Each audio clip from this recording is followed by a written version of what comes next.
സ്വർഗരാജ്യത്തിന്റെ താമ്പോലുകളെ കണക്ക് ഞാൻ പറയും. ഈ ഭൂമി കെട്ടുന്നതെല്ലാം സ്വർഗത്തിന് കെട്ടിപ്പെട്ടിരിക്കുന്നു, ഈ ഭൂമി അഴിക്കുന്നതെല്ലാം സ്വർഗത്തിനും അഴിക്കപ്പെട്ടിരിക്കുന്നു. അതുകൊണ്ടാണ് ശക്തരായി നാം ചിന്തിക്കണം. നമ്മൾ കർത്താവിന്റെ 1 യോഹന്നാൻ 2:14 വചനം നിങ്ങളുള്ളത് നിങ്ങൾ ശക്തരാണ്. നമ്മൾ സായിബാബയേക്കാൾ ശക്തരാണ്. അല്ലയോ? ആണല്ലേ? രണ്ടാമത്തെ പോയിട്ടുണ്ടായിരുന്നു പറയും. അതുകൊണ്ടാണ് രണ്ടാമത്തെ മനസ്സിലായ നമ്മൾ ബന്ധിച്ചാൽ ബന്ധിക്കണം. മാലാഖമാരെ വിടുമിശോ. അതാണ് തോപിത്ത് 3:17 റഫേൽ മാലാഖയാണ് അത് ബന്ധിക്കുന്നത്. മാലാഖമാരാണ്. തോപിത്ത് 8 1 തൊട്ട് 4 വരെ വരത്തത്. അല്ല, നമ്മുടെ വിശ്വാസം ഇല്ല, വർദ്ധിക്കുന്നില്ല. തെറ്റായ മാർഗത്തിലൂടെ വിശ്വാസം പോകുന്നു. വിശ്വാസം ഒരു പലന്ത് പാത്രമാണെന്ന് 2 കൊറിന്തോസ് 4:7 പൗലോസ് പറയുന്നു. വീണാൽ ആ നിമിഷം പൊട്ടിപ്പോകും. ഒരൊറ്റ അമിതമായ വിശ്വാസം കളയിരിക്കാൻ കണ്ടോ? അവിടെ നിന്ന് ഇവിടെ നിന്ന് വചനവുമായിട്ട് വരും, എഴുതി. അതാണ് സാത്താൻ വായിൽ നിന്ന് വെളിപ്പാട് 12 15 തൊട്ട് 17 വനം കേൾക്കുക. ആരുടെ വായിൽ നിന്നാണ് വചനം പുതുതലയെ വരുന്നത്? സ്ത്രീയെ ഒഴുക്കിക്കളയാൻ സർപ്പം തന്റെ വായിൽ നിന്ന് നദി പോലെ ജലം അവളുടെ പിന്നാലെ പുറപ്പെടുന്നു. സർപ്പം ആരാണ്? 33:15 ഇല്ലേ? സർപ്പത്തിന് ആരോടാണ് കൂടുതൽ ഇഷ്ടം? ചെറിയവരോട്. ആദ്യ സർപ്പം ആരെടുക്കലാണ്? ആദ്യത്തിലെടുക്കലാണ് അപ്പോഴെടുക്കലാണ്.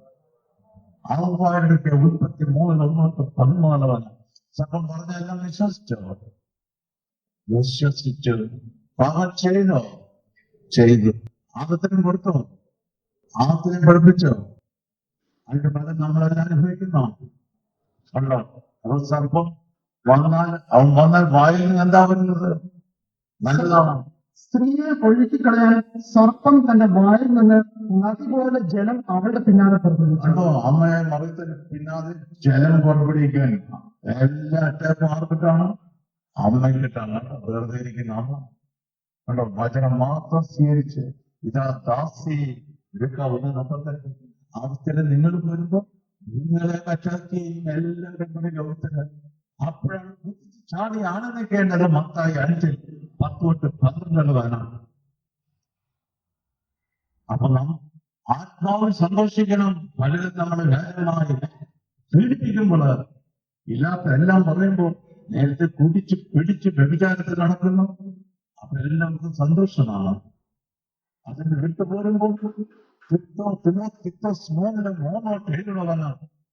ഒരു കാലത്ത് നിങ്ങളെല്ലാം തലവരായിരുന്നു. എന്തെന്നാൽ നാം തന്നെ ഒരു കാലത്ത് മൂഢന്മാരായിരുന്നു. നമ്മളെല്ലാം അനുസരണമില്ലാത്തവരും അനുസരണമുള്ളവരായിരുന്നോ? ഇല്ലയോ? ഇല്ലാത്തവരായിരുന്നു. പിന്നെ തെറ്റായ മാർഗത്തിലൂടെ നയിക്കപ്പെട്ടവരായിരുന്ന പലതരം മോഹങ്ങൾക്കും സുഖേച്ഛകൾക്കും അടിമപ്പെട്ടവർ. പലതരം സിനിമകളിൽ മാറുമോ? ഇല്ലല്ലോ. മോഹങ്ങൾക്കും സുഖേച്ഛകൾക്കും അടിമപ്പെട്ടവരായിരുന്നു. ദ്രോഹബുദ്ധിയിലും അസൂയയിലും ദിവസങ്ങൾ കഴിച്ചവരും. ദ്രോഹബുദ്ധിയില് അസൂയയിലുമായിരുന്നില്ലേ കഴിച്ചവരാണ്. കൊല്ലങ്ങളോ മനുഷ്യരാ വെറുക്കപ്പെട്ടവരും പരസ്പരം വെറുക്കുന്നവരുമായിരുന്നു. കണ്ടോ? മനുഷ്യ കേസില്ലാത്ത ദിവസമുണ്ടോ? വഴക്കില്ലാത്ത ദിവസമുണ്ടോ? ഈ അവസ്ഥയിലാണ് നാം. പിന്നെ എന്നാൽ നമ്മൾ രക്ഷകനായ ദൈവത്തിന്റെ നന്മയും സ്നേഹം നിറഞ്ഞ കാരുണ്യവും വെളിപ്പെട്ടപ്പോൾ അവിടുന്ന് നമുക്ക് രക്ഷ നൽകുന്നു. ആ കാരുണ്യം കിട്ടിയപ്പോഴാണ് നമ്മളെല്ലാം രക്ഷപ്പെടുന്നത്. ദൈവത്തിന്റെ കാരുണ്യം. അതുകൊണ്ടാണ് യോഹന്നാൻ 6:44-65 പിതാവ് ഞാൻ ആകർഷിക്കുകയും കൃപതരുമ്പോ മാത്രമേ നാം എല്ലാവരും വരികയുള്ളൂ. അല്ലാതെ വെറുതെ ഒരാളെ വലിച്ചു പിടിച്ചു വിടക്കൊണ്ടൊന്നും വരുന്നില്ല. കൃപ കിട്ടണം, ദൈവം വിളിക്കണം. യോഹന്നാൻ 3:27 സ്വർഗത്തിൽ നിന്നാണ് കിട്ടുന്നത്. ഈശോ തന്നെ വിളിക്കണം. പിതാവിൽ നിന്ന് വിളിക്കാൻ വരാൻ സാധ്യമല്ല. അപ്പോഴാണ് നമ്മളെല്ലാം വരുന്നത്. വന്നു കഴിഞ്ഞാലും അതാ ജെറമിയ 15:20 പറയുന്നത് വഞ്ചിച്ചെടുത്തത്. നമ്മളെല്ലാം വഞ്ചിച്ചെടുത്തത് ഈശോ വഞ്ചിച്ചെടുത്താൽ വിട്ടുകളയുമോ? ഞാൻ പൊളിച്ചിരിക്കാൻ പറ്റുമായിരിക്കും. ഇല്ല. ഓടിയ അവരെ വിട്ട് പിടിക്കുന്ന ദൈവം. യോഹന്നാൻ 6:37-40 കാലത്തില് ദൈവം പൂർണ്ണമായിട്ട് നമ്മൾ നോക്കിക്കോളും. അതുകൊണ്ടാണ് റോമ 8:28 പറയുന്നത് എല്ലാം നന്മയ്ക്കായിട്ട് വരും. ഈശോയിൽ വന്നവർക്ക് സകലവും നന്മയ്ക്കായിരിക്കും. എന്ത് വന്നാലും നന്മയ്ക്കായിരിക്കും. അത് ദൈവത്തിന് വലിയ അനുഗ്രഹമാണ്. അതുകൊണ്ടാണ് ഈ ദൈവ പ്രാർത്ഥനകളെല്ലാം ചെയ്യണം. അതില്ലാത്തോണ്ടാൽ ലോകം മുഴുവൻ ആരുടെ പിടിയിലാണ്? അതറിയാമല്ലോ അല്ലേ? യോഹന്നാൻ 5:19 ലോകം മുഴുവൻ അവന്റെ പിടിയിലാണ്. നാം ദൈവത്തിൽ നിന്നുള്ളവരാണ്, ലോകം മുഴുവൻ ദുഷ്ടന്റെ ശക്തി വലയത്തിലാണ് നാം അറിയുന്നത്. കണ്ടോ? ഇതുകൊണ്ടാണ് 2 കൊരിന്തോസ് 4:3-4 വാക്യത്തില് ഞങ്ങളുടെ സുവിശേഷം നിഗൂഢമായിരിക്കുന്നെങ്കിൽ അത് നാശത്തിലേക്ക് പോകുന്നവർക്ക് മാത്രമാണ്. ഈ ലോകത്തിന്റെ ദേവൻ അവിശ്വാസികളായ അവരുടെ മനസ്സിനെ അന്ധമാക്കിയിരിക്കുന്നു. താൻ നിമിത്തം ദൈവത്തിന്റെ പ്രതിരൂപമായ ക്രിസ്തുവിന്റെ മഹത്വമായ സുവിശേഷത്തിന്റെ പ്രകാശം അവർക്ക് ദൃശ്യമല്ല. അപ്പൊ ഈ ലോകത്തിന്റെ ദേവനാരാണ്? അത് അറിയാമോ? അവൻ ഇല്ലെന്നാണ് ലോകം വെച്ചിരിക്കുന്നത്. കാരണം അവൻ അത്ര തന്ത്രമാണ്. അനേക തന്ത്രങ്ങളുണ്ട് സാത്താന്. കാരണം അവൻ അടുക്കുകയാണ്. കൃപ ലഭിച്ചവർക്കെല്ലാം വല്ലതും അറിയാമോ? എന്തുകൊണ്ടാണ് ബ്രഹ്മചര്യം ചെയ്യുന്നത്? അത് കൃപയില്ലാതെ സാധ്യമല്ല. കൃപയിൽ കൂടിയാണ് ബ്രഹ്മചര്യം. നാം സിസ്റ്റേഴ്സ് കണ്ടിട്ടില്ലേ? എല്ലാം ബ്രഹ്മചര്യം എടുക്കുന്ന കാര്യം അത് മത്തായി 19-12 വാക്യമാണ്. അവൻ പറഞ്ഞു, കൃപ ലഭിച്ചവരല്ലാതെ മറ്റാരും ഈ ഉപദേശം ഗ്രഹിക്കുന്നില്ല. മറ്റവർക്കാർക്കും മനസ്സിലാകാൻ സാധ്യമല്ല, ഗ്രഹിക്കാൻ. എന്നാൽ ഷണ്ടരാൻ ജനിക്കുന്നവരുണ്ട്, മനുഷ്യരാൽ ഷണ്ടരാക്കപ്പെടുന്നവരുണ്ട്, സ്വർഗരാജ്യത്തെ പ്രതി തങ്ങളെ തന്നെ ഷണ്ടരാക്കുന്നവരുണ്ട്. അവർക്ക് ആദ്യത്തെ സ്ഥാനം ദൈവത്തിന് മുമ്പില് ഗ്രഹിക്കാൻ കഴിവുള്ളവർ ഗ്രഹിക്കും. അതാണ് ഞാൻ 13-14 വാക്യത്തില് അവരാണ് ആദ്യം വരുന്നതെന്ന്. അതുകൊണ്ടാണ് ബ്രഹ്മചര്യം എടുക്കുന്നത്. അതിന് ശക്തി അതുകൊണ്ടാണ്.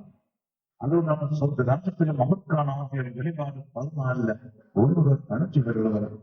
അതുകൊണ്ടാണ് സഭ ഇത്രയും പ്രാധാന്യം കൊടുക്കുന്നത്. രഹസ്യങ്ങൾ അനേക പ്രവാചകന്മാരിൽ കൂടി അനേക വിശുദ്ധരിൽ കൂടിയും വെളിപ്പെട്ട് കൊടുക്കുന്നതാണ് ഇതെല്ലാം സഭ തന്നെ. അതുകൊണ്ടാണ് വിശുദ്ധ പത്രോസ് പറയുന്നത്, ഞാൻ എല്ലാം ഒരുക്കിയിട്ടുണ്ട്. 2 പത്രോസ് 1 9-15 വലിയ തെരഞ്ഞെടുപ്പ് ഉറപ്പിക്കാനാണ്. അപ്പൊ നിങ്ങൾ പലരും പല ജ്ഞാനങ്ങളും എല്ലാം കൂടി കാണും. പക്ഷെ വിളിച്ച് തെരഞ്ഞെടുപ്പ് ഉറപ്പിക്കണം. ആ തെരഞ്ഞെടുപ്പ് ഉറപ്പിക്കണമെങ്കിൽ എന്ത് വേണം? വിശുദ്ധി വേണം, വിശ്വസ്തത വേണം. ഈശോയുടെ പൂർണ്ണ വിശ്വസ്തത വേണം. 1 കൊരിന്തോസ് 4:2 കാര്യസ്ഥന് വിശ്വസ്ത കൂടിയ തീരും. അതുപോലെ നിങ്ങൾ ഓരോരുത്തർക്കും വിശ്വസ്ത കൊണ്ടാണ്. ഭർത്താവിന്റെ ഭാര്യയ്ക്ക് വിശ്വസ്തയില്ലെങ്കിൽ, ഭാര്യ വിശ്വസ്തയില്ലെങ്കിൽ മുഴുവൻ പോയില്ലേ? അതുകൊണ്ടാണ് വിശ്വസ്തത വരണം. വെളിപാട് 17-14 കുഞ്ഞാട് അവരെ കീഴ്പ്പെടുത്തുന്നു. കാരണം അവൻ നാഥന്മാരുടെ നാഥനും രാജാക്കന്മാരുടെ രാജാവുമാണ്. അവനോട് കൂടിയുള്ള വിളിക്കപ്പെട്ടവരും തെരഞ്ഞെടുക്കപ്പെട്ടവരും വിശ്വസ്തരുമാണ്. ഈ വിശ്വസ്തയാണ് മരണം വരെ ഉണ്ടായിരിക്കേണ്ടത്. വെളിപാട് 2:10 ഒരു ദിവസത്തേക്ക് അല്ല നമ്മൾ വിളിച്ചിരിക്കുന്നത്, മരണം വരെ വിശ്വസ്തരായിരിക്കണം എന്നാണ്. നീ ഉടനെ സഞ്ചാരിക്കുന്നതിനെ ഭയപ്പെടരുത്. നിങ്ങളിൽ ചിലരെ പിശാച് തടവിലിടാനിരിക്കുന്നു. അത് നിങ്ങൾ പരീക്ഷിക്കപ്പെടുന്നതിനാണ്. 10 ദിവസത്തേക്ക് നിങ്ങൾക്ക് നേരിട്ടുണ്ടാകും. മരണം വരെ വിശ്വസ്തനായിരിക്കുക. മരണം വരെ വിശ്വസ്തനായിരിക്കുക. ജീവനെ കിരീടം ധരിപ്പിക്കാൻ നൽകും. അപ്പോഴാണ് ജീവന്റെ കിരീടം കിട്ടുന്നത്. അതുകൊണ്ടാണ് ആദ്യമുണ്ടായ വിശ്വാസം അവസാനം വരെ അതിൽ ഉണ്ടാവണം. ഓരോരുത്തരും എബ്രായർ 3:14 ഇതുപോലെ ആദ്യമുണ്ടായിരുന്ന സ്നേഹം അവസാനം ഉണ്ടായിരിക്കണം. വെളിപാട് 2:2 മുതൽ 6 വരെയുള്ള അനുഭവത്തില്. അതുപോലെ തന്നെ നാം ആ വിശുദ്ധ മാർക്കോസ് 13:13 എല്ലാം സാധിച്ച് അവസാനം വരെ നിൽക്കണം. അവിടെയാണ് കർത്താവ് ജീവജലത്തിന് നമ്മുടെ ജീവൻ തരുന്നത്.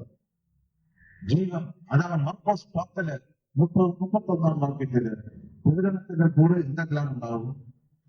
സത്യം സത്യമായി ഞാൻ നിങ്ങളോട് പറയുന്നു, എന്നെ പ്രതിയും സുവിശേഷത്തെ പ്രതിയും ഭവനത്തെയോ സഹോദരന്മാരെയോ സഹോദരിമാരെയോ മാതാവിനെയോ പിതാവിനെയോ മക്കളെയോ വയലുകളെയോ ത്യജിക്കുന്നവരിലാർക്കും ഇവിടെ വെച്ച് തന്നെ 100 ഇരട്ടി ലഭിക്കാതിരിക്കുകയില്ല. ഭവനങ്ങളും സഹോദരന്മാരും സഹോദരിമാരും മാതാപിതാക്കളും മക്കളും വയലുകളും അവയോടൊപ്പം പീഡനങ്ങളും വരാനിരിക്കുന്ന കാലത്ത് നിത്യജീവനും. എന്നാൽ മുൻപന്മാരിൽ പലരും പിമ്പന്മാരും പിമ്പന്മാരിൽ പലരും മുൻപന്മാരുമാണ്.